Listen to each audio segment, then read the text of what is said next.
Tra arresti ed indagati sono complessivamente 101, come la carica dei 101 di Walt Disneyana Memoria. Eppure l'operazione scattata all'alba di oggi ad Agrigento è stata denominata la carica delle 104 perché il contesto nel quale è maturata riguarda la famosa legge 104 del 1992, una normativa che in provincia di Agrigento è stata parecchio applicata, tanto da spingere la procura ad aprire un fascicolo d'inchiesta, delegando la Digos a compiere una serie di accertamenti e blitz all'ASP e all'INPS e a scoprire così una serie di furbetti che dietro il pagamento di una somma di denaro ottenevano il riconoscimento. Oggi il conto finale delle indagini, con le 19 ordinanze cautelari, compresi 10 medici, firmate dal GIP Ottavio Mosti su richiesta del procuratore Renato Di Natale, dell'aggiunto Ignazio Fonso e del sostituto Andrea Maggioni.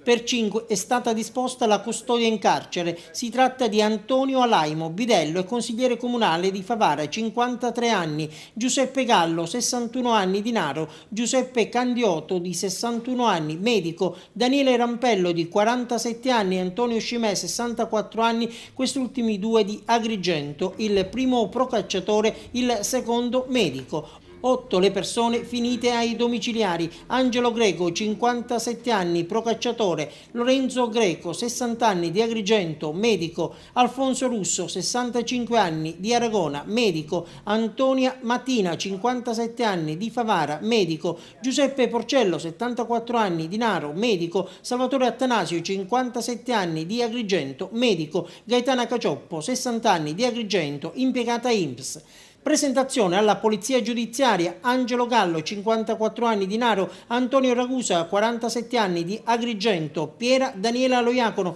48 anni, di Agrigento; Emilio Attanasio, 23 anni, di Agrigento; Gianfranco Pollara, medico, 71 anni, di Agrigento. Gli inquirenti hanno fatto luce su un traffico di concessioni di invalidità civile e di agevolazioni previste appunto dalla legge 104 in cambio di denaro. Agli atti dell'inchiesta intercettazioni e filmati davvero paradossali che documenterebbero decine di dazioni di denaro versato ai componenti delle speciali commissioni provinciali che rilasciavano le attestazioni di invalidità e i destinatari delle agevolazioni che fingerebbero problemi di deambulazione. Nell'inchiesta indagate anche 82 persone.